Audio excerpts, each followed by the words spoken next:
अस्सलामु अलैकुम वरहमतुल्लाहि वबरकातुह। नाज़रीन, उम्मीद है कि आप खैर आफियत से होंगे। इस वक्त हम आप हज़रात की खिदमत में हज़रत मौलाना मुफ्ती मोहम्मद अफ़्फ़ान साहब मंसूरपुरी की नमाज तरावी की तिलावत पेश कर रहे हैं। समाअत फरमाएं। अल्हम्दुलिल्लाहि रब्बिल आलमीन अर्रहमानिर रहीम मालिकि यौमिद्दीन इय्याका नअबुदु व इय्याका नस्तईन इहदिनस सिरातल मुस्तक़ीम सिरातल लज़ीना अन'अमता अलैहिम गैरिल मग़्दूबि अलैहिम वलद्दाल्लीन।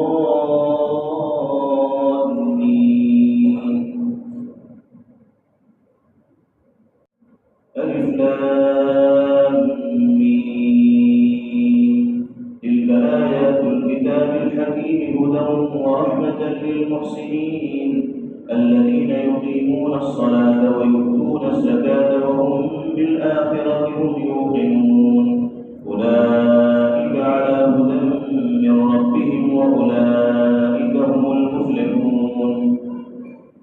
ومن الناس من يشتري لهو الحديث ليضل عن سبيل الله بغير علم ويتخذها هزوا أولئك لهم عذاب مهين. وإذا تتلى عليه آياتنا ولى مستكبرا كأن لم يسمعها كأن في أذنيه وقرا فبشره بعذاب أليم. إن الذين آمنوا وعملوا الصالحات لهم جنات النعيم خالدين فيها وعد الله حقا وهو العزيز الحكيم.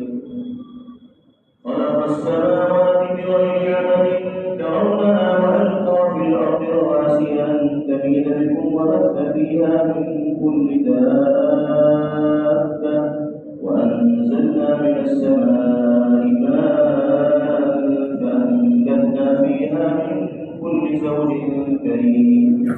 هذا خلق الله فأروني ماذا خلق الذين من دونه بل الظالمون في ضلال مبين.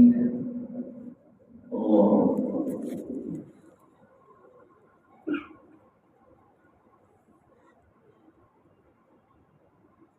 سمع الله لمن حمده. الله أكبر.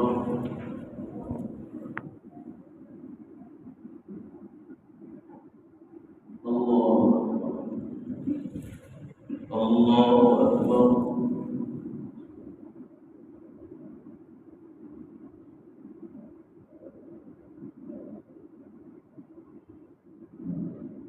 الله أكبر. الحمد لله رب العالمين الرحمن الرحيم مالك يوم الدين إياك نعبد وإياك نستعين اهدنا الصراط المستقيم صراط الذين أنعمت عليهم غير المغضوب عليهم ولا الضالين.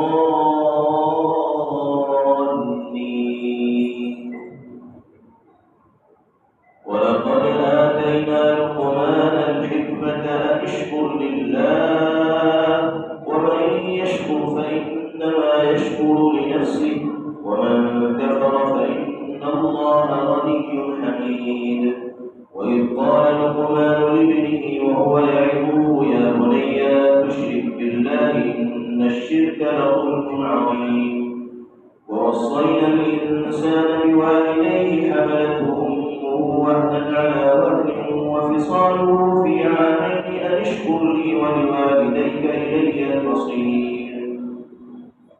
وإن جاهداك على أن تشرك بي ما ليس لك به علم فلا تطعهما وصاحبهما في الدنيا معروفا واتبع سبيل من أناب إلي ثم إلي مرجعكم فأنبئكم بما كنتم تعملون.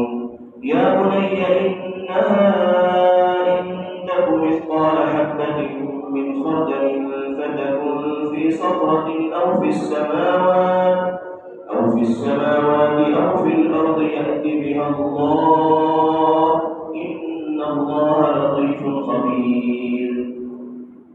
يا بني أقم الصلاة وأمر بالمعروف وانه عن المنكر واصبر على ما أصابك إن ذلك من عزم الأمور ولا تصعر خدك للناس ولا تمش في الأرض مرحا إن الله لا يحب كل مختال فخور واقصد في مشيك واغضض من صوتك إن أنكر الأصوات لصوت الحمير